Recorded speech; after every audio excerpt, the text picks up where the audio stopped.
vouloir s'asseoir Nawasi tutaketi dans la glorieuse présence de notre Seigneur et Sauveur Jésus. ndani ya utukufu wa Bwana wetu Yesu Kristo Je Mwokozi. bénis le Dieu qui est la source de la vie, Nabariki Mungu ambaye ni chemchemu ya uzima, soutient la vie msaada wa uzima, et il anime la vie. na anachamsha ye Il uzima, nous a donné l'être, le mouvement et la respiration. na ametupatia pumzi na Et nous kutingizika. sommes là pour rendre culte Tunakuwa hapo kwa ajili ya kumshukuru en écoutant sa parole, kwa kusikia neno en lake, l'adorant, kumwabudu le seul et l'unique vrai Dieu. ye Mungu wa kweli. Et nous bénissons Dieu pour cette maison spirituelle qui nous reçoit ce jour. Tunabariki Mungu kwa hii nyumba ya kiroho ambayo inatupokea leo. Encore une fois, papa évêque, merci beaucoup.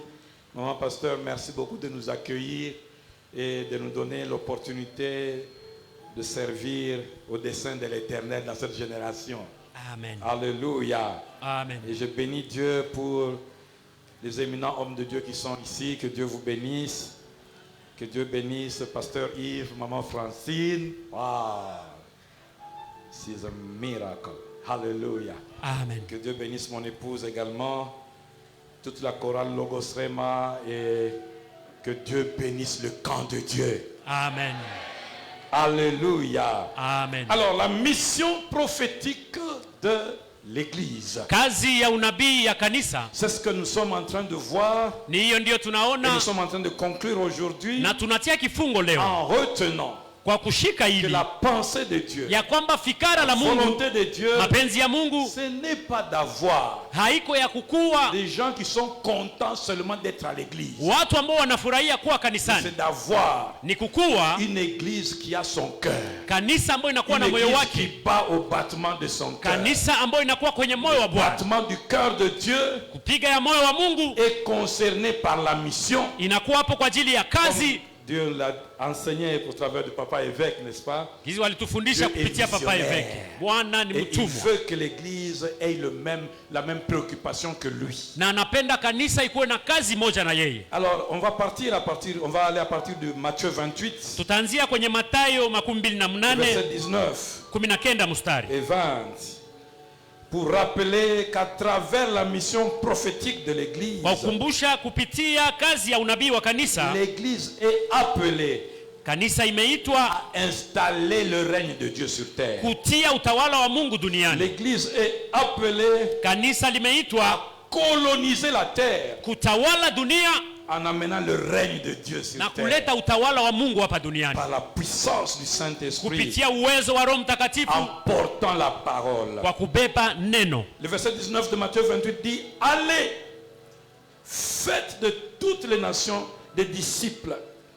Dieu engage son église à faire le mouvement. Mungu anatuma kanisa itingizike, Et Dieu veut une église en mouvement. na Mungu anapenda kanisa ambayo Au inatingizika. sortir de cette mission, dis à ton frère, nous sommes en mouvement. Tambia ndugu wako tunakuwa ndani ya kutembea. Dis-le bien à ta soeur, nous sommes en mouvement. Ambia ndugu tunakuwa wenye C'est kutingizika. fini l'époque où on s'assoit à l'église à ne faire rien. Wakati ya kuikaa kanisani bila kufanya D'ailleurs, kitu quelqu'un qui est imeisha, à l'église et qui ne fait rien, il est quand même suspect. na mtu ambaye hafanya kitu kanisani Ça fait ni mtu combien wa d'années que tu es kushakia. là et puis tu es content de la musique?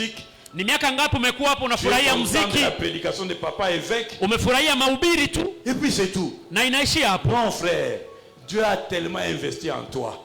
Mungu ametia mambo mengi C'est ndani le yako. moment de sortir et d'aller en mission. Ni muda wa kutoka na kuingia Qu'est-ce kazini. que tu vas aller faire? Nini ndio utaenda fanya? Faire de toutes les nations. Kufanya taifa La lote, nation famille, hii ambayo ni jamaa, la nation entrepreneuriat, taifa mahali pa toutes kazi, sortes de nations. kila taifa. Ça veut dire toutes sortes de regroupements associatifs dans lesquels nous nous trouvons Inamaanisha kila kundi mahali et dans tunapokutanika, lesquels nous passons la majorité de nos heures que Dieu nous donne pendant le jour. mahali tunapopitisha wakati ambazo Mungu anatupatia kwa siku. Faire de toutes ces nations des disciples. Kufanya hizo taifa zote wafuasi, C'est-à-dire faire de toutes ces personnes ni kufanya wale watu non seulement des enfants de Dieu, hapana tu watoto wa mais des Mungu, disciples de Jésus, lakini wa mitume wa Yesu, qui écoutent l'enseignement de Jésus, ambao wanasikia qui mafundisho ya Yesu, suivent l'enseignement de Jésus, ambao wanafuata mafundisho ya Yesu, pratiquent l'enseignement de Jésus. ambao wanatia kwenye matendo Parce mafundisho ya que Yesu, nous-mêmes, prophètes de l'éternel, kwa sababu sisi wenyewe manabii wa Bwana porteurs de la vie de l'éternel, ambaye tunabeba uzima wa milele, vivons au milieu d'eux, tunaishi katikati yao, dans notre milieu naturel, mahali petu pa kila siku, mais avec les vertus du royaume de cieux. pamoja na hii hali ya ufalme wa Mungu. Et ainsi, il y a une interpellation pour l'église ici. Kunakuwa kumbukumbu kwa ajili ya kanisa. Avons-nous déjà fait de la nation? Kweli tumefanya taifa?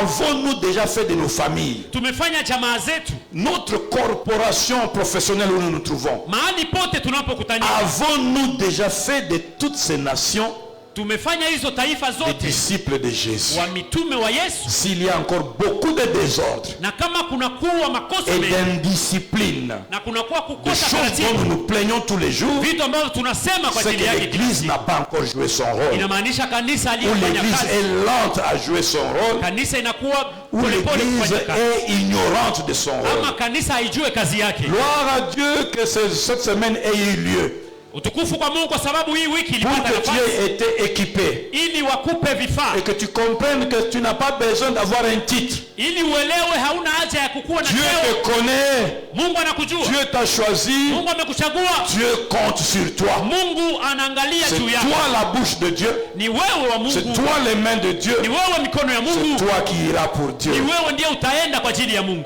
Enseignons à la nation, Tufundishe taifa, enseignons au rassemblement humain où nous allons tufundishe makundi zote mahali ce tunapoenda, que Christ nous a prescrit. hii ambayo Kristo alituambia, Ce que Christ nous a prescrit, hii ambayo Kristo nous alituandalia. l'entendons dans la parole de Dieu, Tunaisikia ndani ya neno la nous Mungu, l'entendons quand nous venons à l'église, tunaisikia wakati tunaingia et ça kanisani, devient la parole de Dieu dans notre bouche. na inakuwa neno la Mungu ndani ya kinywa chetu. J'allais me répéter, nous allons aller parler la parole Tutaenda sema hilo neno et vivre la na parole. kuishi hilo neno, Parce que l'enseignement consiste à parler, kwa sababu mafundisho ni kusema mais aussi à démontrer na kuonyesha à travers la vie. kupitia uzima. Alléluia. Amen. Mais quelles sont donc ces paroles? Na nini ndiyo hii Quel est le maneno? contenu de ces paroles? Na hiyo maneno Le inakuwa nini? contenu de ces paroles, Hii maneno c'est les lois divines, inakuwa hizo sheria za les mbingu, principes divins hizo sheria za mbingu que Dieu veut voir implémentés sur terre. ambazo Mungu anapenda zifanyike duniani. Quand nous lisons Proverbe 14:2, Tukisoma Mezali 14:2, la Bible dit celui qui marche dans la droiture craint l'Éternel, mais celui qui prend les voies tortueuses le méprise. Nous voyons des valeurs comme la crainte de l'Éternel et la droiture. woga wa Bwana na kutembea ndani ya usawa Alors bien aimés, ce sont des choses qui ne sont pas enseignées pour rester à ni l'église. vitu ambavyo hawahubiri ili vibaki kanisani. Pendant cette saison, Dieu ne veut plus des enfants qui entrent à l'église, qui écoutent la parole, qui laissent la parole à l'église, qui sortent vides Kwa hiyo dehors. wakati Mungu hapendi watu ambao wanaacha neno wanatoka bure, hapana. Dieu veut des gens qui prennent ce qu'ils ont appris à l'église et ils vont avec. Mungu anapenda watu ambao wanatoa hii ambao Les walishika na wanaenda valeurs, nayo. les valeurs et les lois divines que nous apprenons deviennent le carburant avec lequel nous fonctionnons dehors. Hizo sheria inakuwa mafuta ambayo tunatumika nayo. Le psaume 89, verset 14 dit: la justice et l'équité sont la base de ton trône. La bonté et la fidélité sont devant ta face. Nous voyons encore des valeurs et des lois qui constituent le fondement même du trône de Dieu qu'il veut voir inculquer en nous et que nous puissions les vivre au milieu de son peuple. Tunaona sheria na heshima ambazo anatia ndani yetu ili tuziingize ndani ya taifa. Regardez encore dans Jérémie 22, verset 3. Tutaona Yeremia 22 sura ya 3. Ainsi parle l'Éternel, pratiquez la justice et l'équité, délivrez l'opprimé des mains de l'oppresseur, ne maltraitez pas l'étranger, l'orphelin, la veuve, n'usez pas de violence et ne répandez point de sang innocent dans ce lieu. Alléluia. Amen. Vous voyez, bien aimé dans le Seigneur, Naona mpendwa katika Bwana, la Bible est pleine Biblia imejaa de lois divines, sheria za de mbingu, principes divins, kunakuwa hizi de mielekeo za valeurs du royaume des cieux heshima za ufalme wa qui Mungu doivent devenir ambazo inabidi zikuwe la vie du chrétien maisha ya Mkristo, et qui va être na itakuwa tena le comportement même, la vie même ou la marque déposée du chrétien au milieu de son itakuwa peuple hali où ya il se trouve. Mkristo kati ya taifa mahali anapokuwa. Bien aimé dans le Seigneur, Mpendwa katika Bwana, sachez ceci, tujue hili, c'est que l'homme, la manière dont Dieu considère l'homme, jinsi Mungu anavyoona mtu c'est la même manière dont il considère la nation. ni hivyo ndivyo anaona taifa pia. L'homme, en se souillant, Mtu kwa kuchafuka souille le temple de Dieu. anachafua hekalu la Mungu. Mais il souille aussi son pays. Anachafua nchi yake pia. Des pays ont été frappés à cause de la souillure que les hommes, de l'impureté que les hommes ont trafiqué pendant leur vivant. Nchi zimepigwa kwa sababu ya machafuko ambao watu waliingiza wakati walikuwa hai. Ainsi, s'il n'y a personne qui amène les valeurs divines, Na kama hakuna mtu ambaye analeta heshima za mbingu, le pays et les hommes vont continuer à se rendre impurs devant Dieu. nchi na watu wataendelea kuwa wachafu mbele ya Et Mungu. Dieu n'aura pas une famille de personnes qui pratiquent la parole Na de Dieu. Mungu hatakuwa na jamaa ya watu ambao wanafanya mema ya Bwana. Regardez ce que Dieu dit dans Job. Angalia yeye ambao anasema nani Ayubu Job 34 verset 29. 3:4-2:9 Job 34 verset 29. S'il donne le repos, qui répandra le trouble? S'il cache sa face, qui pourra le voir? Mais ce qui m'intéresse, c'est la fin ici. Il traite à l'égal soit une nation, soit un homme. Dieu traite de la même manière la nation et les hommes. Mungu anakamata kwa hali moja taifa na watu pia. Et Dieu, l'homme doit comprendre, le chrétien doit comprendre que de la même manière que Dieu veut que l'homme se repente et donne sa vie à Jésus, soit affermi, soit délivré, fasse la cure d'âme. De la même manière, Dieu veut que l'église, la nation aussi, ait le même processus. Mtu inabidi aelewe gisi Mungu anapenda Wakristo wafanye kuteka zambi, kuacha zambi, ni hivyo hivyo ndiye anapenda na kwa taifa pia. Parce que de la même manière, si l'homme est en train de se souiller, la même chose est en train de se faire sur la nation. Kwa sababu mtu akijichafua inafanyika kwa taifa pia. Alors le processus de la rédemption de l'homme commence par donner sa vie à Jésus-Christ. Na hii ambayo ni kutoka kwa mtu inaanza na kupana maisha kwa la Kristo. Repentance. Kutubu. Et l'homme qui se repent, Na mtu ambaye qui anatubu, donne sa vie à Jésus, anatoa maisha yake kwa Mungu, doit être pris en charge. inabidi ashikwe Il vizuri. doit être affermi. Inabidi Il ajengwe doit vizuri. être enseigné. Inabidi afundishwe. Il doit même passer par la cure d'âme et la délivrance Inabidi apitiwe ndani ya pour ufungulivu. se libérer de toutes ces choses qui l'accablaient depuis qu'il a séjourné en Égypte. Ili afunguliwe ndani ya vitu vyote ambavyo Eh vilimfunga wakati bien, la alikuwa. réalité de la nation Na kweli ya hii taifa est la même que la réalité d'un homme. inakuwa hivyo hivyo na mtu De la kawaida. même manière, une nation aussi doit être donnée à Na Jésus. kizi taifa inabidi ipatiliwe kwa Une Yesu. nation aussi. Taifa pia. Une nation aussi Taifa pia doit être affermie. inabidi On itende. doit lui enseigner Inabidi ce que wamfundishe Christ a prescrit. hii ambayo Kristo alisema. Une nation aussi Taifa pia doit subir la cure d'âme. inabidi ingie ndani Doit ya hii être toba. curée Inabidi de ingie toutes ndani ya les impuretés. Curée, c'est-à-dire nettoyée. ni kusukua. Mais comment est-ce que ça se produit? Na itafanyika namna gani? Ça se produit par la trilogie de la mission de l'Église. Inafanyika ndani ya hii utatu wa kazi ya kanisa. Il y a des actions que la mission sacerdotale va pouvoir faire qui va curer la nation. Kuna kazi ambayo hii kazi itafanya ili kokote hiyo Il y a taifa. des aspects que la mission royale de l'Église va faire qui va curer l'Église. Kuna la kazi za nation. hali ya ufalme ndio italeta hii taifa. Il y a aussi des aspects que la mission prophétique de l'Église va faire qui va aussi nettoyer, curer la nation. Kunakuwa hali ya kazi ya unabii ya kanisa itafanya ili iweze kutengeneza hiyo taifa. N'oubliez pas, quand je parle de nation, je parle du pays. Usisahau kama nasema taifa nasema Quand je nchi. parle de nation, je parle des rassemblements d'hommes. Nasema kusanyiko za watu. Quand je parle de nation, je Nasema parle taifa, des personnes qui ont un vécu commun. nasema watu ambao wanaishi mahali pamoja. Alléluia. Amen. Dieu, de la même manière que Dieu veut nettoyer l'homme, Na gisi Mungu anapenda asukue, Dieu veut nettoyer aussi les nations. anapenda asukue De la taifa. même manière, Dieu veut affermir l'homme Na dans la gisi foi. Mungu anapenda afundishe Il mtu veut aussi que la imani. nation soit affermie Anapenda taifa pia en ifundishwe étant enseignée kwa kufunzwa par les préceptes qui ont été enseignés à l'église. kwa hii mambo ambayo ilifundishiwa kwa kanisa. C'est-à-dire que c'est de l'église Ni kusema ni kupitia que kanisa doit sortir une certaine qualité d'homme ndio kutatoka hali fulani za watu qui va se présenter dans les différentes nations ambao wataenda mahali pengi pa mataifa, et se laissant utiliser entre les mains de Dieu comme porte-parole, wataacha kutumikishwa na Mungu kama wabebaji wa va neno, annoncer, waende waseme, va enseigner, waende fundisha, va faire voir, waende va onyesha, faire comprendre, waende en elewesha, démontrant aussi par sa vie kuonyesha kwa maisha yake pia quel est le type d'homme, le type de nation auquel Dieu aspire. hali gani ya taifa ndio Mungu anapenda ikuwe. Si Dieu veut que les personnes soient transformées et renouvelées dans leur intelligence, Kama Mungu anapenda watu wabadilike na waumbike upya kwa akili, comme le dit Romains 12 verset 1 à 2, tunasema neno Warumi 12:1. ainsi la nation aussi doit être transformée et renouvelée dans sa façon de penser et faire. Vile vile taifa itabadilika ndani ya hali ya kutenda na kufikiri. Donc, dans l'église, il se fabrique un savoir-être et un savoir-faire qui doit sortir pour aller affecter la nation. Ndani ya kanisa mnafanyika kujua kutenda na kukua ili uende utoke kwa mataifa. C'est ce que Esaïe dit, Esaïe 2. Isaya 2 inatuambia À partir du verset 2. mstari wa 2.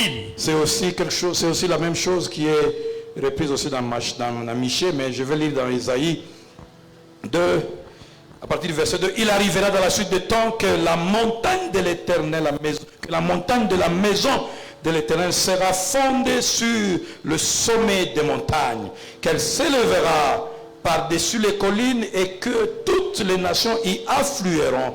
Des peuples s'y répandront en foule et diront, venez et montons à la montagne de l'Éternel, à la maison du Dieu de Jacob, afin qu'il nous enseigne ses voies et que nous marchions dans ses sentiers, car de Sion sortira la loi et de Sion sortira la loi et de Jérusalem la parole de l'Éternel. Et vous pouvez continuer. Alléluia. Amen. Amen. Amen.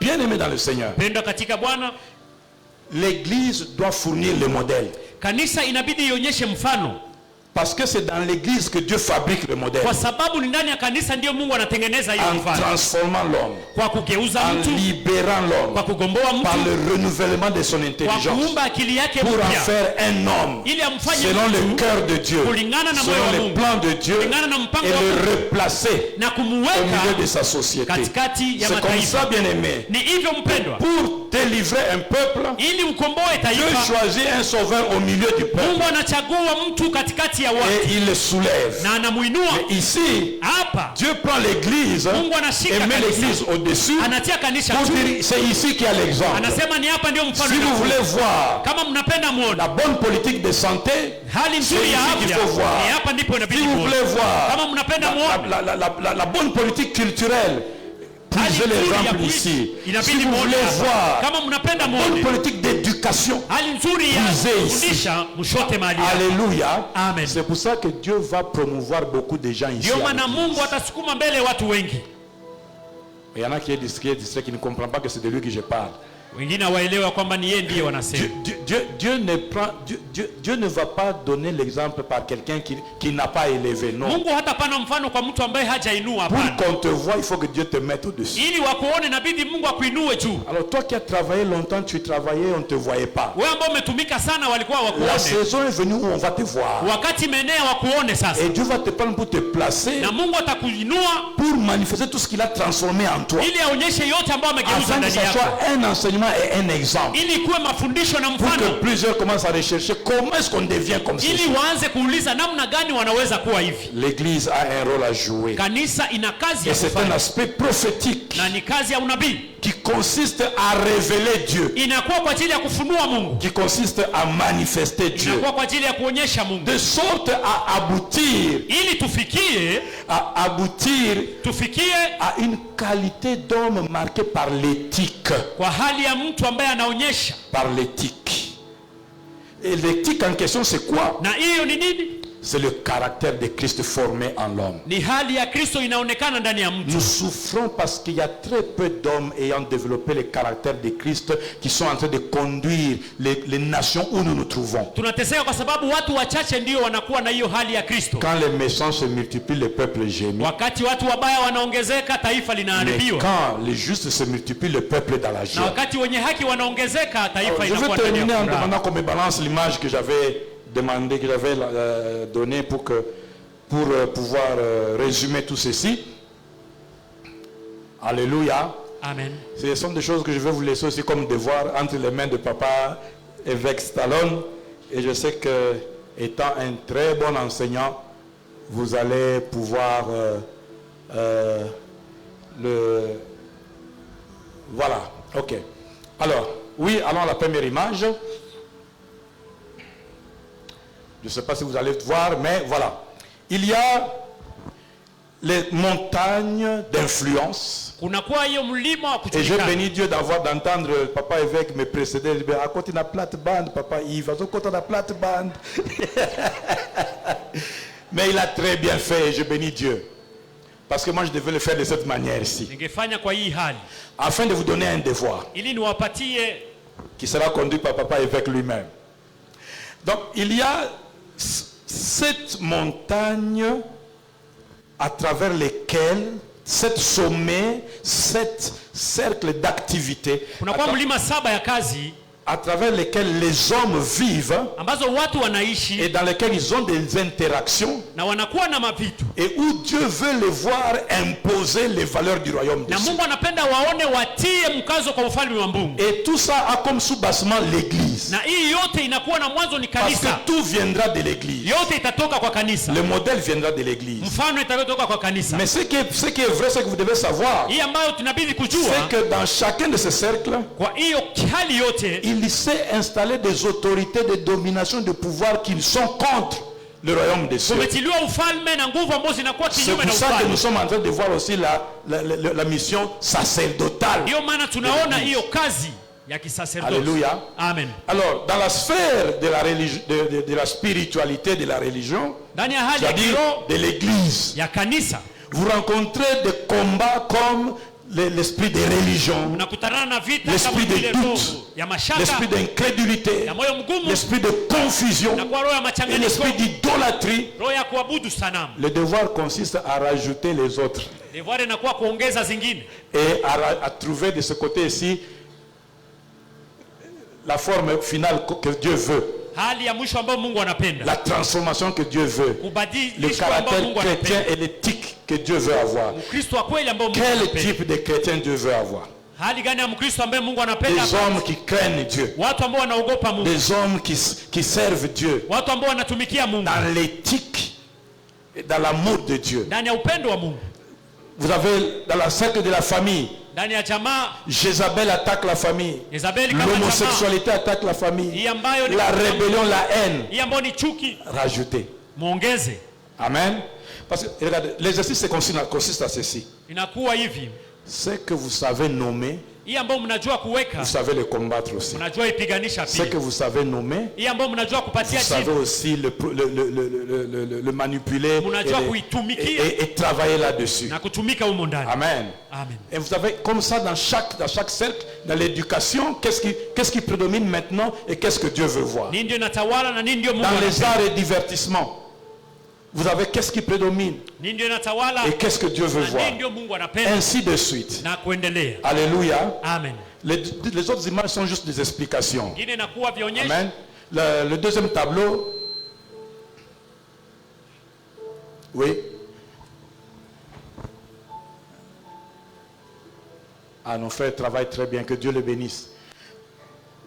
On est en train de montrer que tout repose sur l'église. Wanaonyesha gisi yote inakuwa juu ya kanisa. On bâtit les familles sur l'église. Wanajenga jamaa juu ya kanisa. On bâtit les arts et médias sur l'église. Wanajenga kila kitu juu ya On kanisa. bâtit le gouvernement, la politique sur l'église. Hata gouvernement Quand inakuwa je juu ya dis sur l'église, ça veut dire sur les principes, juu ya sheria, les lois divines sheria za qui mbingu sont enseignées à zote l'église. zinafundishwa kanisa. L'église enseigne cela à ses membres Kanisa et inafundisha ses hiyo kwa membres watu sortent. Vous voyez les wake, na flèches. watu wanatoka Ils sortent vers ces milieux wanaenda mahali et pote, ils ramènent des gens là-bas na vers l'église wanaleta watu hapo, où ils doivent être wanakuja également kanisani. transformés. Nabidi Ça wabadilishwe. veut dire que si l'église aussi ne joue pas son rôle, Na kama kanisa ifanye kazi yake, l'église ne permettra pas à Dieu d'avoir kanisa haitaitikia Mungu une nation kuwe na taifa affermie, ambayo enseigné, imetengenezwa, ambayo imefundishwa produisant des hommes avec une vraie éthique. kuleta watu ambao wanakuwa na usawa wa kweli. La troisième image, la dernière,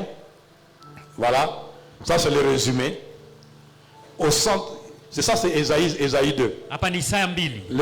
Il arrivera, c'est en ce temps ici. Ni kwa hii wakati Quand il a dit dans la suite des temps, ce n'était pas dans sa temps, c'est notre temps à nous. Ni hii wakati kwetu. Où Dieu va faire en sorte que l'église commence à être écoutée. Ambao ataacha kanisa ianze sikiliwa. Mais si l'église qui doit être écoutée ne fait pas ce qu'il doit faire quand il est écouté, kanisa haifai hii ambayo inabidi ifanye wakati l'église est en train de inasikiliwa, faillir. kanisa inaharibika. Alors l'église est au centre parce que c'est la montagne la plus élevée. Kanisa inakuwa katikati. Les autres coins sont les autres points de montagne. Ingine inakuwa milima ingine. Alors tout ça doit être connecté à Yote l'église. inabidi ishike Et kanisa. l'église doit les influencer. Na kanisa itaitawala. Mais les influencer pas avec les intérêts particuliers et personnels. Hapana na hii ambao ni samani za upekee. Une nation n'est pas chrétienne Taifa haliko wa Kristo parce qu'on y cite le nom de Jésus. kwa sababu wanasema jina la Yesu. Une nation est chrétienne Taifa inakuwa wa Kristo parce qu'on y pratique les lois. kwa sababu Ce qui wanatenda fait sheria. l'église, c'est les lois. Hii ambayo inaonyesha C'est pour kanisa ça ni que le sheria. gouvernement, la politique doit dépendre, doit maana être hii yote alimenté par l'église. Inabidi iangaze Les na juristes kanisa. viennent ici. Wote wanakuja hapa. Après Dieu le propice, ils deviennent quoi, politique, comment on appelle ça? Ceux qui sont parlementaires. Mais c'est pour faire des lois Ni kufanya hizo sheria basées sur la parole de Dieu. ambao zinalingana na neno la Il ne va Mungu. pas dire là-bas ainsi par l'Éternel. Hata asema Bwana wa Mais il va majeshi. dire que nous n'acceptons pas l'homosexualité. Atasema Ça, hatutaitika ça hiyo. passe. Alléluia. Amen. Amen. Amen. Donc tout ça c'est pour montrer quelle est notre responsabilité Yote ni kuonyesha nini ndio kanisa et kazi quel est zetu notre devoir. na nini ndio kazi ambayo Mais inabidi maintenant nous tufanye. devons commencer à nous asseoir, Inabidi tuketi à faire des ateliers par rapport à ça, kuchika kwa ajili ya faire hii des maneno. réflexions par rapport à ça Kufikiria kwa ajili ya hii et trouver des cercles d'influence au milieu de nous. na kupata hii kujulikana Et commencer katikati à yetu agir. na kuanza kutenda. Si nous attendons, Na kama le tunangoja monde des ténèbres va placer ces gens là-bas. ulimwengu wa giza itatia watu hapo. Je répète, Narudilia, une nation taifa n'est pas chrétienne haiko wa Kristo parce qu'on chante kwa sababu wanaimba ou on cite à longueur de journée ama wanasema siku le mzima nom de Jésus. jina la Yesu. Ce n'est pas parce que tu as donné à l'école le nom de El Shaddai Haiko kwa sababu wanasema jina ya que cette Shaddai école-là est chrétienne. ndiyo hiyo shule inakuwa ya Parce qu'à Wakristo. part El Shaddai, qu'est-ce qu'on enseigne là-dedans? Si c'est l'école El Shaddai et qu'on corrompt les gens et puis les points sont sexuellement transmissibles, ce n'est pas El Shaddai. Amen. Alléluia. Amen. Nous avons une grande responsabilité. Tunakuwa na kazi kubwa. C'est sur cela que je voulais terminer Ni hapo ndipo nilipenda et nimalizie remettre l'église devant notre responsabilité. na kurudisha kanisa mbele ya kazi yake. La Bible dit vous avez longtemps tourné autour de cette montagne. Biblia inasema mmezunguka sana pembeni ya huu Il est mlima. temps de s'engager dans la mission. Ni muda wa kuingia ndani ya kazi, Et la mission dans tous les secteurs. na kazi kwa kila La hali, mission dans toutes les montagnes. kwa kila mlima. La mission ne consiste pas seulement à aller évangéliser, point barre. Kazi haiko tu kwenda kufanya injili. Évangélisons les arts. Évangélisons le domaine de la santé. Évangélisons à tout point de vue. Fanya injili kwa kila hali. Est-ce qu'on peut s'incliner un moment dans la prière Unainamisha kichwa ndani ya maombi et dire à Dieu, na unamwambia Mungu, sans toi nous ne pouvons rien. bila wewe hatutaweza Nous kitu. avons besoin que tu nous donnes la force. Tuna haja utupe Que nguvu, tu réveilles le goût. uamshe tena Que hiyo tu kiu, réveilles les décisions utie hiyo tena au kutoa fond de nous. ndani yetu, Parce que nous avons répondu à l'appel. kwa sababu tumeitika kwa Tu hiyo as demandé wito. qui se lèvera et partira. Ulilomba nani ndiye atasimama na Nous kwenda. avons répondu, me voici. Tumesema nione Bwana, Mais fais-nous, équipe-nous Seigneur. tupatie sasa vifaa, Éclaire-nous Seigneur. tuangazie sasa, Enseigne-nous Seigneur. tufundishe sasa, Donne-nous le courage tupatie et bidii la détermination. na kujitoa. Nous voulons aller, Tunapenda twende, nous voulons aller tunapenda tuende sous ton onction chini ya upako et wako affecter na tuweze kutawala, tukushe chacune de ces montagnes kila mlima, afin de ramener ili turudishe vers toi kwako une moisson abondante. mavuno ambao ni Père, mengi. merci de le faire Asante kwa kuifanya à ton peuple kwa taifa lako, pour atteindre tes objectifs à toi, ili wafikie lengo zako, afin Seigneur que ton nom soit glorifié, ili jina lako que libarikiwe ton règne vienne na ufalme wako et que ta volonté soit faite na mapenzi yako sur la yafanyike terre duniani comme au ciel elle est déjà faite. kama mbinguni Qu'il inafanyika. en soit ainsi Ifanyike hivyo au nom puissant de kwa Jésus. jina la Yesu. Amen.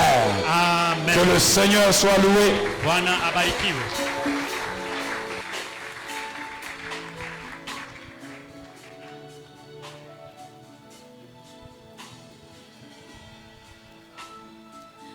Alléluia. On acclame le Seigneur. Pendant ce temps, j'invite la chorale qui nous vient depuis le centre missionnaire Philadelphie. Ils vont nous conduire pendant un moment de cantique.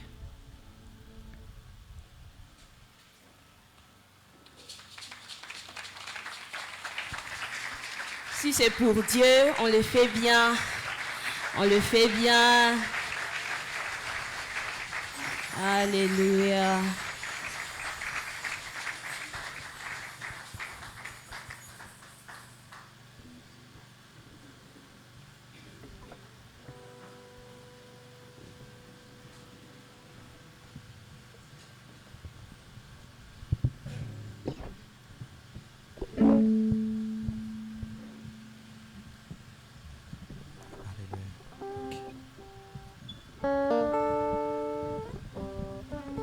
Alléluia.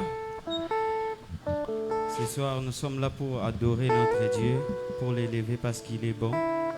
Il est digne d'être élevé, d'être adoré. Est-ce qu'il y a quelqu'un qui décide de donner sa vie à Jésus? Est-ce qu'il y a quelqu'un ce soir qui dit, Jésus, tout ce que j'ai, je te donne? Alors si tu es là, tu vas chanter avec nous.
Sanga makasi pesanga makoki, pesanga mayele, ngana salela yo, pesanga makasi, pesanga makoki, pesanga mayele, ngana salela yo.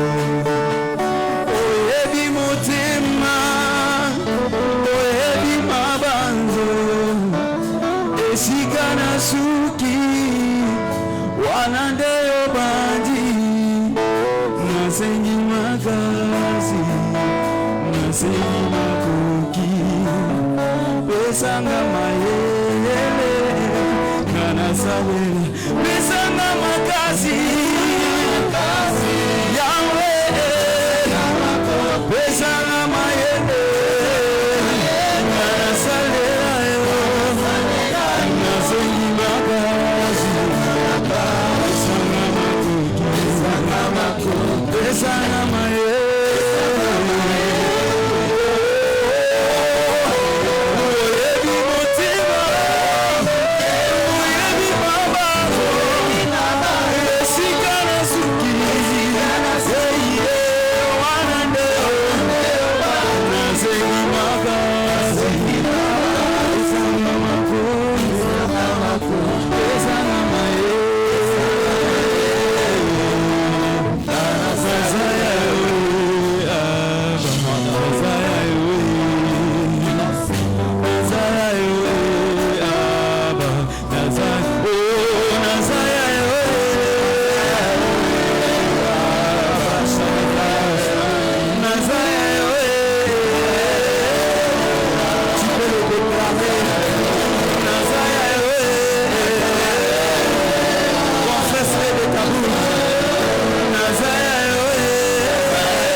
Qui ne nous sera jamais ôtée. Comme Marie qui était assise à tes pieds, elle y gagnait tout, elle avait tout le bénéfice, et elle écoutait ta parole attentivement, et cela lui faisait du bien. Seigneur, durant toute une semaine, tu nous as réunis ici pour être enseignés. Tu nous as réunis ici pour t'adorer, pour te louer, pour te magnifier, mais pour célébrer aussi la mission que tu nous as donnée. Pour ce faire, nous bénissons ce temps encore et nous te rendons grâce. Et chacun d'entre nous, assis à sa place, nous sommes en train d'acclamer le Seigneur. Alors que les choristes reprennent leur place, nous célébrons encore Dieu. Il est merveilleux, il est bon, il est puissant. C'est lui notre roi, c'est lui notre Seigneur. Il est digne. Amen. Quelqu'un va dire avec moi Amen. Amen. Dis encore Amen. Amen. Est-ce que tu peux dire la troisième fois Amen? Amen veut dire qu'il en soit ainsi. Et je déclare que toute la parole du Seigneur qui est sortie en ces lieux en soit telle que le Seigneur l'a envoyée. Je sais que je n'ai plus beaucoup de temps parce qu'on est pressé par les minutes. Et rassurez-vous, je garde mes tableaux à cause du temps.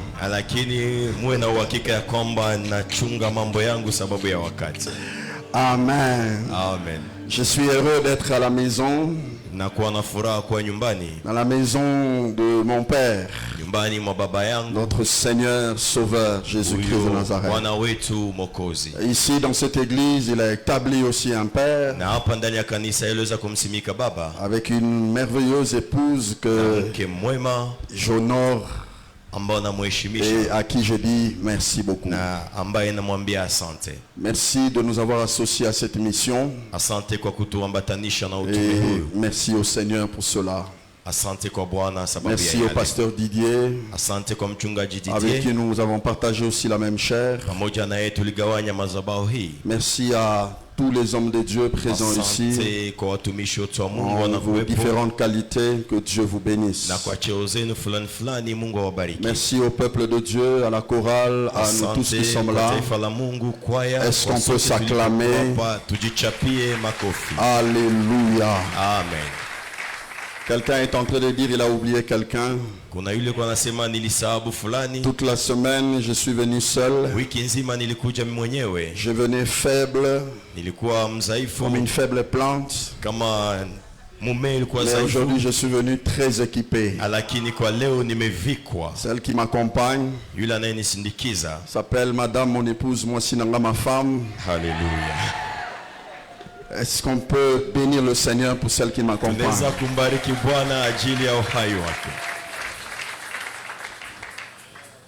Si elle n'était pas là aujourd'hui,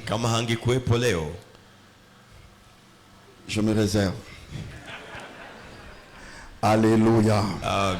La trilogie de la mission de l'église. Le thème a été très bien expliqué depuis le début. Nous sommes en train de parler des 3 dimensions de la mission que l'église a reçue. Premièrement, le pasteur Didier a parlé de la mission prophétique de l'église. L'église a une mission qui est prophétique, c'est-à-dire celle d'annoncer des oracles du Seigneur, d'annoncer les vérités, les réalités, mission de prévenir le peuple, mais aussi une autre dimension, la dimension sacerdotale. Cette partie, c'était la mission que j'avais reçue de la part de Dieu. Et la troisième dimension, la mission royale de l'église. Notre appel ici sur la terre est de dominer, parce qu'il nous a donné la domination. Alors je t'interdis de ne pas vivre comme tel ici sur cette terre. Alors quant à moi, j'ai beaucoup parlé de la dimension du sacerdoce. Et le texte que j'ai partagé avec nous durant toute la semaine, c'est le seul avec lequel j'aimerais partager encore avec nous. C'est 1 Pierre chapitre 2. Et le passage qui nous a beaucoup intéressé, c'est le verset 9e. 1 Pierre chapitre 2 verset 9. La Bible est en train de nous montrer ces grands privilèges qui nous a été donnés par le Seigneur, et qui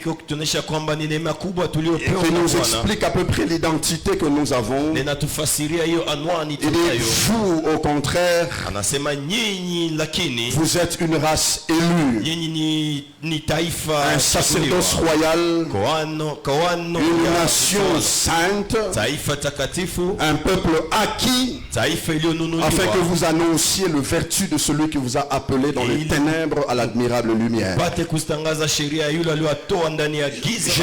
Je nous ai rappelé beaucoup de choses, entre autres kati yake ce que l'église est et ce que l'église n'était pas. yale kanisa inayokuwa na Parce qu'il isiyokuwa, était question de pouvoir nous réformer, sababu ilikuwa inahusika kutujenga revenir upya, originellement à la pensée de ce que Dieu a dans son esprit quand il a créé l'église. kurudi huko mwanzo kwa fikra za Mungu ambazo alikuwa nazo alipoiunda kanisa. Et nous avions dit que l'église Na tulisema ya kwamba kanisa ne devait pas être réduite à certaines activités visibles ou humaines que nous voyons. ingiomba iishie tu kwa makazi fulani inayoonekana. Parlant de ces exemples de choses traditionnelles que nous avons, Na tunapozungumzia hiyo mambo ya kimila nous avons tunayo, vu comment nous sommes forts dans les organisations des montagnes, tuliona namna gani tunakuwa nguvu ndani ya forts dans les mipango, retraites, ndani ya mipango ya kutoka, forts dans les champs, ndani ya mipango ya nyimbo, en travaillant pour que nos calendriers soient pleins. tukitumika hizi kalenda zetu zijae. J'ai vu comment on est très prévoyant, même avec des calendriers annuels. Niliona namna gani tunaziweka kalenda zetu za Mais mwaka il se fait vizuri. que quelquefois dans ces calendriers, Na iliwezekana namna ingine ndani ya hizo l'église, kalenda, on oublie un peu quelle est notre mission et quel est le rôle qu'on devait jouer. kanisa tunasahabu ni kazi tulikuja Ce qui kufanya. fait qu'aujourd'hui,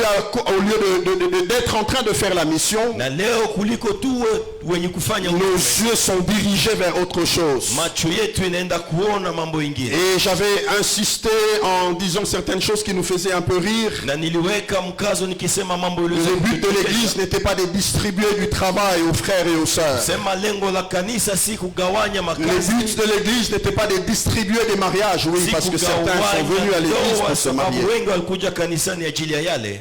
Que mon interprète me pardonne, je cours derrière le temps.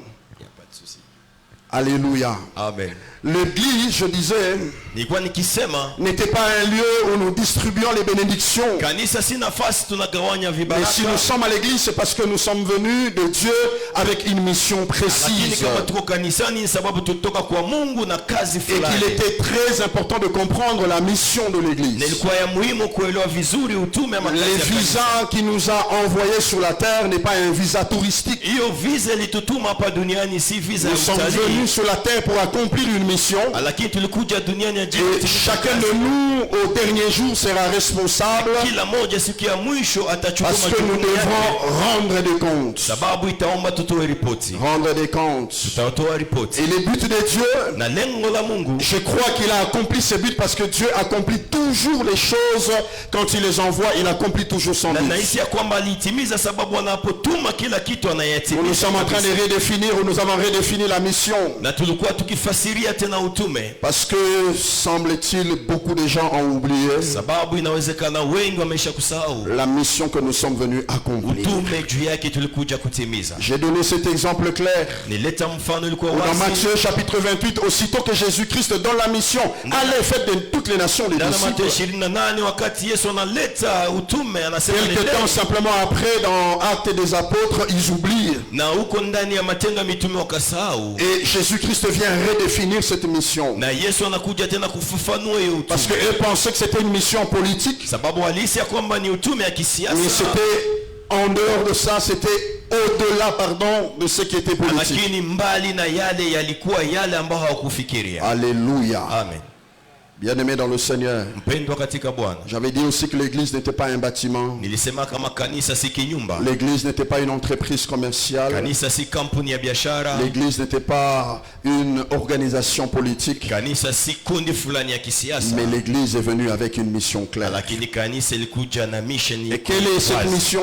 Na hiyo kazi ni gani? La mission, c'est défini comme une tâche qu'il fallait accomplir. Ilikuwa ni kufafanua hizo kazi iliomba kutimiza, Ces tâches qu'il fallait accomplir na hizo kazi iliomba kutimiza avec des fonctions qu'il nous a données. pamoja na hiyo mamlaka makazi Cette tâche n'est pas éternelle. na iko ya umilele, Nous sommes juste en train de faire et nous allons passer. haiko ya umilele, tuko tukiyafanya na tutapita. Mais il était très important de savoir que chacun de nous ne devrait pas faillir à cette mission. Lakini ilikuwa ya muhimu kujua kwamba kila moja kati yetu ayombe ashindwe kwenye hiyo. Alors de ce que nous avons lu, Hasa yale ambayo tulisoma, l'église est appelée sacerdoce royal. kanisa inaitwa ukawani ya ufalme, Ce qui signifie que l'église est un peuple de rachetés. kusema kanisa inakuwa taifa walionunuliwa, Et Jésus-Christ a pris l'église pour la faire participer à cette mission de Na Yesu sacerdoce. alichukua kanisa ili apate kuambatanisha kwenye hiyo Une fonction kazi qui fait l'intermédiaire entre les peuples ou les hommes avec Dieu. ambayo inakuwa kati ya taifa na Mungu. Et cette mission a 3 dimensions selon le sacerdoce que nous devons Na faire. hiyo utume ina viwango 3 kutokana na ukohani ambayo inaomba tufanye. Alléluia. Amen. Et ces 3 dimensions fondamentales pour la mission sacerdotale de l'Église. vya msingi vya ukohani ya kanisa. La première mission, c'est qu'il nous appelle à l'adoration, Na ya kwanza ni kuona anatuita kwenye maabudu. à reconnaître, Kutambua, à le révérer, kumfunua, à révérer son amour envers nous. kufunua upendo yake ajili Et yetu. l'Ancien Testament, bien-aimé dans le Seigneur, Na huko ndani ya Agano la Kale ndugu katika tous ceux qui Bwana, étaient appelés à être de prêtres, wote walioitwa kuwa makohani ils offraient de sacrifices, walikuwa wakitoa sadaka de sacrifices de louange et de reconnaissance à na hiyo Dieu. sadaka ya sifa na kumtambua Mungu. Mais aujourd'hui, dans la Nouvelle Alliance, Na leo ndani ya Agano Jipya, dans les sacerdoces de l'Église, ndani ya ukohani ya kanisa, dans la mission de l'Église, ndani ya utume ya kanisa, nous ne venons plus avec des sacrifices comme des sacrifices d'animaux. hatukuja na sadaka kama vile manyama. Mais dans cette alliance, nous-mêmes, nous nous donnons comme des Lakini sacrifices. ndani ya hiyo agano sisi wenyewe tumejitoa. Nous-mêmes, nous nous livrons au Seigneur. Seigneur, sisi wenyewe Et la tumejitoa. Bible dit ce qui est pour nous un culte raisonnable et agréable Na auprès de Biblia Dieu. inasema ni yale na kuwa ibada yenye kukubaliwa kwa Si Mungu. hier il fallait de sacrifices des animaux, Kama jana iliomba sadaka ya manyama, aujourd'hui il ne s'agit pas de cela. leo si tena yale. Nous-mêmes nous sommes des prêtres. Sisi wenyewe tunakuwa Nous kuhani. entrons dans la présence de Dieu. Tunaingia ndani ya uwepo ya Mais Mungu. nous entrons dans la présence de Dieu avec des buts.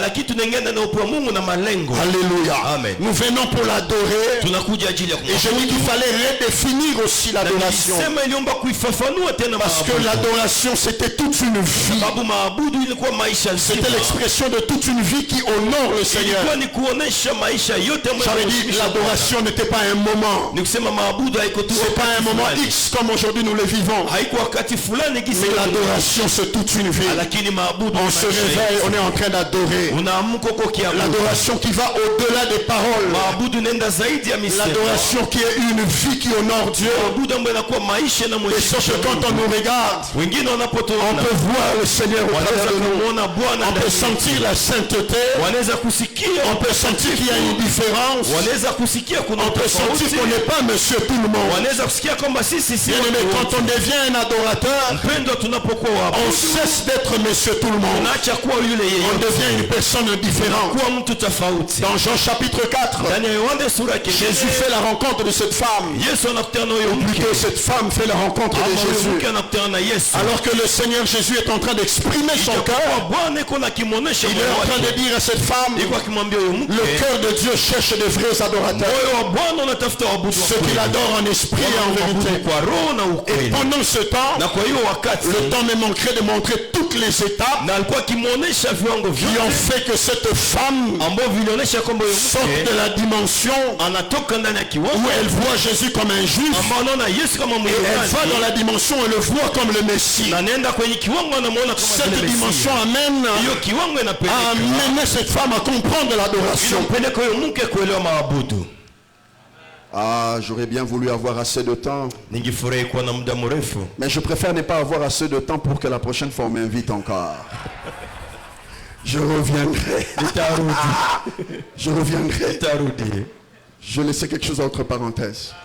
Je veux revenir. Alléluia. Amen. Aujourd'hui, nous nous offrons nous-mêmes. Leo tunajitolea sisi wenyewe. Et aujourd'hui, l'Église offre de sacrifices, mais de sacrifices Na spirituels. leo kanisa zinatoa sadaka la Nous kisadaka. faisons monter des actions de grâce, Tunazifanya kupandisha hizo mais avec sadaka une za vie shukrani. sainte. Na maisha Avec takatifu. une vie sainte. Na maisha safi. Ce qui est pour nous Yale yanayokuwa une kwetu. vie agréable devant le Maisha Seigneur. yanayokubaliwa mbele ya C'est ça le ministère qu'il nous a donné. Ni ile huduma. C'est ça la mission sacerdotale que nous avons. Ni ile huduma ya Être de ukweli. véritables Kwa adorateurs. wale waabudu wa kweli. Ceux qui l'adorent, il a dit, Wale wanaomwabudu en esprit, wanamwabudu mais il kiroho. adore aussi en vérité. Wanamwabudu pia kwa Il ukweli. adore en esprit, Anasema mais il kiroho. adore aussi en Lakini wanamwabudu pia vérité. kwa ukweli. Alléluia. Amen. Mais le deuxième rôle Lakini kazi ya que pili nous devons en tant que mission église, ambayo inaomba tujue kama vile la utume deuxième chose que nous devons accomplir, la dimension, mambo ya pili ama kiwango pili naomba c'était la tutimize. dimension d'être un véritable intercesseur. ilikuwa ni kiwango kwa muombezi wa kweli. Intercesseur, Muombezi l'une des fonctions sacerdotales inakuwa kazi ya ukoani qui doit être visible dans une ambayo église. inombe ionekane ndani ya kanisa. Visible dans une église. Inombe ionekane ndani ya Jésus-Christ kanisa. Yesu Kristo a dit cette parole alisema misemo alors qu'il entre dans les temples. japokuwa ameingia Il dit hekaluni, ma maison anasema nyumba sera ya appelée une maison de prière. itaitwa nyumba ya maombi. Frères dans le Seigneur, Ndugu katika que vous le vouliez ou pas, muyataki la ama plus mtaka. grande des activités que nous devons trouver dans l'église, kubwa inaomba tukutane c'est la kanisani prière. ni maombi. Oh, kanisa wetu kunaomba kila siku. Oh, na eglise tosambe Jo appelle tutuombe kila wana nde ebengamelo na biso tosambela mkolo nyonso. église ezakaka lelo tobimi na séminaire boye tokoteze kane yango wana ebengameli na biso yango wana. La Bible parlant des apôtres dans le livre des Actes, oui. Biblia ndani ya matendo ya mitume Ils étaient tous les jours assidus au temple. walikuwa kila siku, Tous les jours assidus au temple. kila siku walikuwa. Aujourd'hui l'église, Leo kanisa il suffit simplement qu'on mette des cultes lundi, mardi, mercredi, jeudi. inomba tuweke ibada siku ya kwanza hadi siku ya ine. Bino bokende lundi. Nyi mtenda Ngana siku ya bokende kwanza, bino mercredi. mindenda siku ya tatu, Jeudi, bah intel nde baroyer la na mission. siku ya ine we fulani ndio watakuja. Sommes-nous en train de faire la mission? Tuko tunafanya utume. Notre appel en tant que missionnaire, c'est Wito d'intercéder, yetu kama vile wa missionnaire c'est de prier. ni maombi. Et la prière que nous devons faire dans ce ministère, Maombi ambayo tutafanya c'est de porter les autres vers le Seigneur. ni kupeleka wengine mbele C'est ya de Bwana, s'oublier, ni mais de kujisahau prier pour les na autres. kuomba ajili ya Je wengine. veux que chacun de nous soit conscient Natamani kila mmoja wetu achukue et se dhamiri décide de s'oublier un tout petit ya peu. kwamba kama tunajisabu wakati fulani, Parce qu'il nous arrive aujourd'hui quand nous prions, sababu inafika leo nous levons nos mains pour nos problèmes. Nous levons nos mains pour les situations que Dieu a décantées dans nos vies. mikono ajili ya mambo inomba Mungu Mais atende ndani ya quand est-ce que maisha. nous allons prier Asa wakati en tant que l'église missionnaire? kama vile kanisa Quel est le jour où nous allons faire une réunion gani où nous tutakusanyika disons, wakati si tunasema ce monsieur-là ne donne pas sa vie à kama Jésus, ule alete maisha yake kwa l'église, nous Yesu, n'allons pas sortir d'ici. kanisa hatutatoka hapa. L'église, c'est notre appel. Kanisa ni wito Nous yetu. pouvons nous lever Tunaweza et nous kusimama dire nous avons reçu cette mission. na tunasema tulipokea hiyo Et nous huduma. pouvons décider Na tutaamua en disant d'ici le 30, tunasema toka hii d'ici le 30 juin, siku makumi il faut que la guerre s'arrête au Congo. inaomba vita ishe C'est Kongo. notre mission. Kazi yetu C'est à ça que nous sommes kwa appelés. ajili ya yale Nous ne tumeitwa sommes pas appelés à commencer à crier. kuitwa kwa kuiti Nzambe pasi na ngero aussi la mokolo nini. Bibo na ngero suka mokolo nini. Na robala mokolo nini. nitaoa siku Quand gani? Dieu nous regarde comme ça, wakatuona il dit vous n'avez pas compris la mission. atasema hamkuelewa utume. Soyez des prêtres. Muwe wale wa kohani. Soyez en train de faire votre mission dans les temples. Mnafanya kazi yenu Mais ndani c'est ya alors que hekalu. vous êtes en train de servir dans les temples Wakati Mungu mnatumika que Dieu est en hekaluni train de vous s'occuper de vous. na Mungu Il a anajihusisha dit cherchez premièrement le royaume de la Mtafute justice kwanza et le ufalme reste na viendra. ingine yote L'église nous avons remplacé par les restes kanisa tusha au lieu de s'occuper de notre véritable mission. kuliko kujihusisha na utume wetu ya Est-ce qu'il kweli. nous arrive encore à l'église de prendre le micro Na kama tunafika tena kanisa et de dire nous allons prier pour les âmes perdues? sema tutaombea nafsi zilizopotea. Ça fait longtemps que je n'ai pas entendu cette requête dans une église. Inakuwa muda mrefu sikusikia ile ombi kanisani. Et nous sommes missionnaires. Lakini sisi ni Et wamishonari notre mission, na utume yetu c'est les âmes perdues. ni hiyo Parce manafsi. que le cœur de Dieu est dans les âmes perdues. Sababu moyo wa Mungu inakuwa huko kwenye Notre Dieu qui est dans le ciel, Mungu wetu aliye le mbinguni. premier de missionnaires, Huyo mtume wa il a kwanza fait la mission. alifanya Alors que Adam et Ève étaient perdus, hasa ijapokuwa celui qui a été le premier à aller vers eux, yule alikuwa wa kwanza il est kwenda. allé les chercher. Alienda kuwatafuta. Notre cœur doit battre comme le cœur de Moyo wetu Dieu. nenda upige Parce kama que la moyo wa mission, Bwana. c'est le cœur de Dieu. Sababu utume ni Le cœur de Mungu. Dieu dans les âmes perdues. Moyo wa Mungu inakwenda na Église, nous devons aller récupérer ces personnes. Inaomba twende Mais pour bien gagner ces personnes, nous devons les amener dans la table de la prière. Inaomba tuwalete Seigneur, ils doivent se repentir. Bwana inaomba Seigneur, waokoke Jésus est mort pour eux. Bwana Yesu alikufa Seigneur, ajili nous yao. prions pour ceci. Tunawaombea Bwana.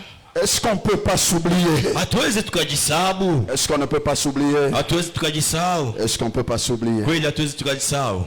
Avant que je ne puisse terminer kabla sijakomesha et décrire la troisième dimension na kwenda kuonesha hiyo de notre kiwango mission sacerdotale, inaombatanishwa na je vais utume wetu insister ya sur un kuhani. fait. Nilitamani kuweka mkazo Ce qui kuhusu fait que quelquefois nous ne soyons pas des véritables ili intercesseurs, nafanya mara nyingine sisi hatuko waombezi wa c'est kweli. qu'il faudrait nous poser la question, sommes-nous vraiment des missionnaires et des vrais appelés ou de Iliomba sacrificateurs? kwa tunajiuliza, kweli tumekuwa wenye kuitwa wa kweli na wakuhani wa kweli? Pourquoi, frère? Sababu gani ndugu? Parce que pour faire cette mission, Sababu ajili ya kufanya hiyo il y a utume un appel à la sacrificature. kuna wito kwanza kwenye Il y a ukoa, un appel à la mise à part. kuna wito kwanza kwenye Et la kuweka première fois kando. qu'on est en train de parler d'un sacrificateur dans la Na Bible, mara ya kwanza wanazungumzia kuhusu koani ndani ya ce Biblia. sacrificateur s'appelle Melchisedec. Huyo mkoani alikuwa akiitwa Hébreu est en Melkisedeki. train de dire ceci. Iko akisema C'est un hivi, homme qui a ni père, ni mtu hana baba, il a ni mère. hana mama, Personne ne sait où il vient, d'où il vient. hatujui hata kwenye ametokea.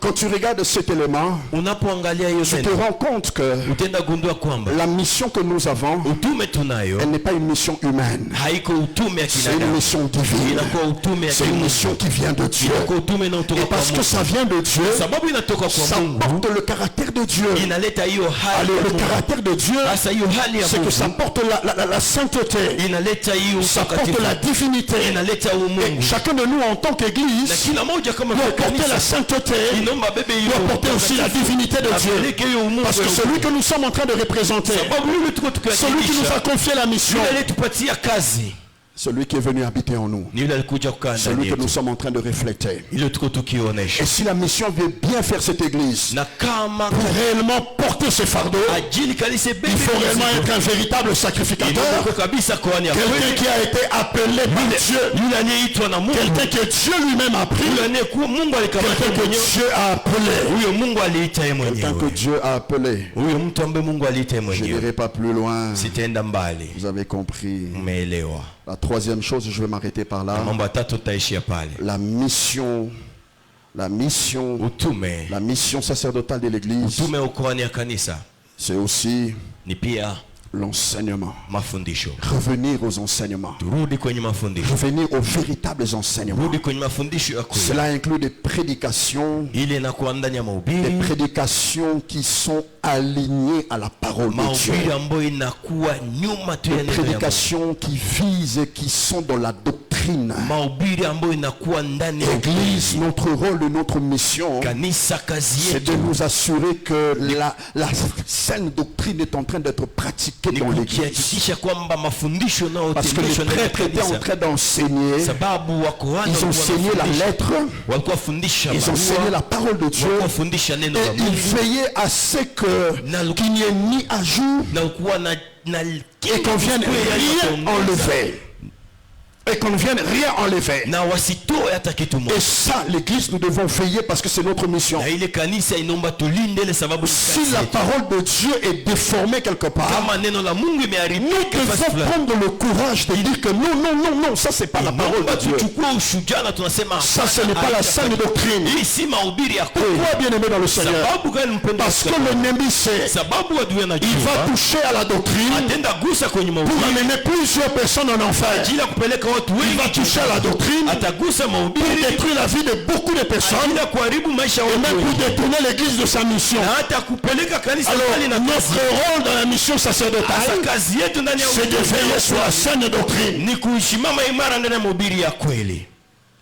Et nos amis de Béret le faisaient très bien. Na wandugu wetu wa Berea walikuwa wakifanya Alors qu'on vizuri, prêchait l'évangile, japokuwa wanahubiri ils Injili, avaient avec eux leur Bible walikuwa pamoja na Biblia et zao, ils vérifiaient dans les walikuwa Écritures. wakichunguza. Aujourd'hui, on nous prêche n'importe quoi. Leo wanatuhubiri mambo yeyote, On nous prêche n'importe quoi. wanatuhubiri mambo yeyote, Les secrets qui se cachent derrière les pieds de Jésus qu'on était en siri train de ambazo laver. zinafichama nyuma miguu ya Et Yesu, on en fait une doctrine na désormais. wanafanya mahubiri. Il y a une église qui abandonne la mission et qui, pasteur, chaque fin du mois, il faut qu'on lave aussi ses pieds. Kuna wale wengine wameisha kuacha kanisa na mwisho wa mwezi naomba wasukue Et miguu des yao, choses comme ça, on en fait la doctrine, on dit c'est biblique. na mambo yale wanafanya mafundisho, wanasema ni Pourquoi kibibilia. ne pas aller chercher pourquoi Jésus a laissé qu'on lave les pieds? Sababu gani ayombe kwenda tafuta sababu ilituma Yesu Il y a anaosha beaucoup de miguu? leçons qu'il est en train de donner derrière. Kuna mafundisho mengi kwa kifundisha nyuma Parce que yale, quand vous réalisez, vous regardez la vie autrefois. sababu mnapotizama maisha huko zamani,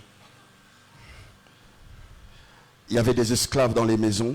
kulikuwa wale watumwa ndani ya nyumba. Quand un visiteur vient, Mgeni anapokuja, il faut que l'esclave lave les pieds du inaomba visiteur mtumwa ndio mwenye anakosha miguu ya mgeni pour que le visiteur entre dans la maison. ili mgeni Alors aingie Jésus est nyumbani. prêt de donner une leçon d'humilité. Asa Yesu yuko tayari kuleta hiyo mafundisho ya kujishusha, Alors qu'il est en train de unyenyekevu. donner cette leçon d'humilité, Na anapokuwa akileta hiyo certains en mafundisho ont ya fait une unyenyekevu, doctrine aujourd'hui.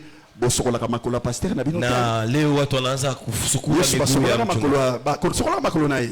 Iko miguu ya Yesu. L'église, Kanisa nous avons besoin de rester sur la sainte doctrine. tuna haja na lazima kubaki ndani ya Que mahubiri Dieu ya bénisse sa kweli. parole. Mungu abariki neno lake.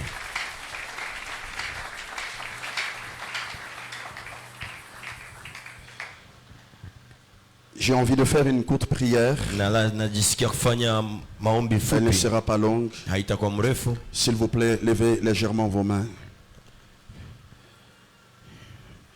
Seigneur, j'ai donné ce que tu m'as donné. Et je crois qu'en ce moment même, il y a un impact de la parole qui est descendu dans chaque cœur. La Bible dit, on ne donne que ce qu'on a.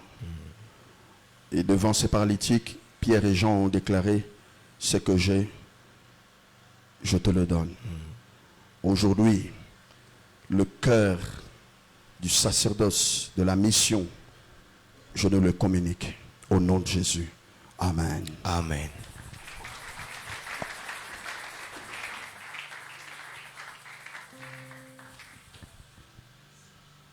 esika ozali ozotelema eske okoki otelema esika ozali le temps cœur mahanaïm ezoleka. J'aimerais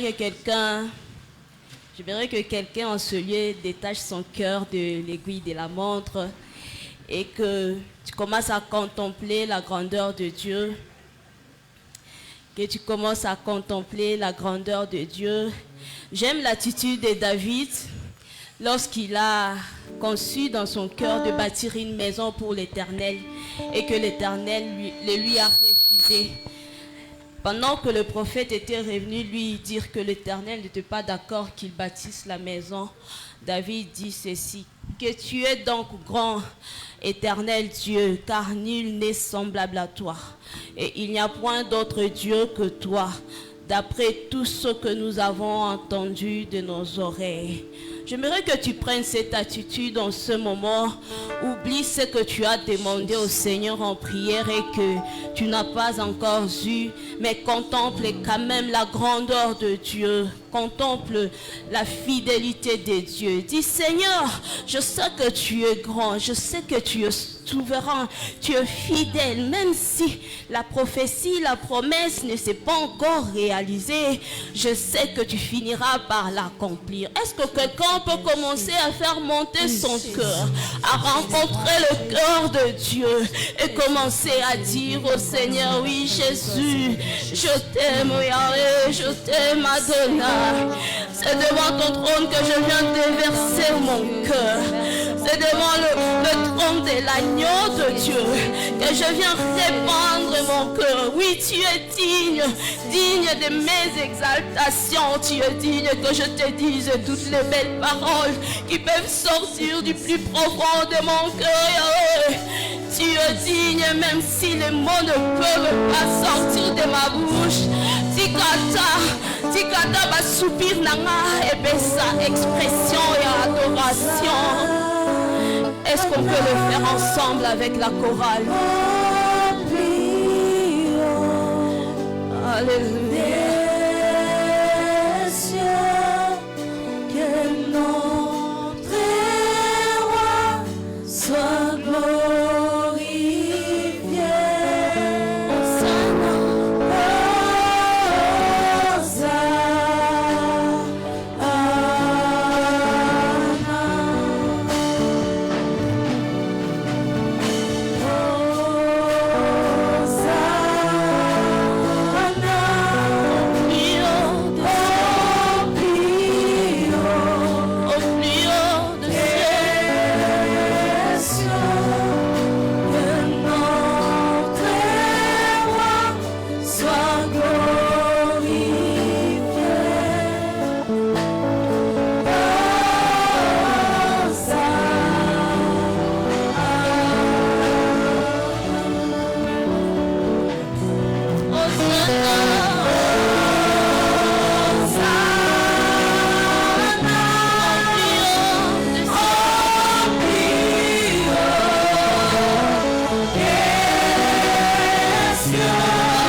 que tu es.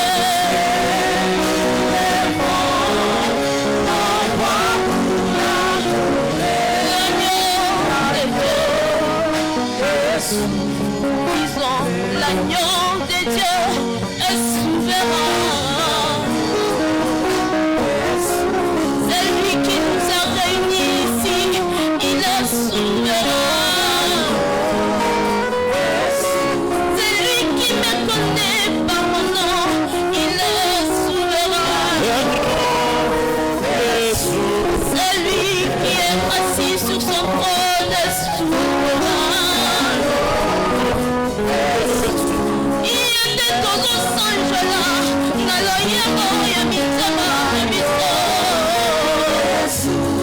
Yende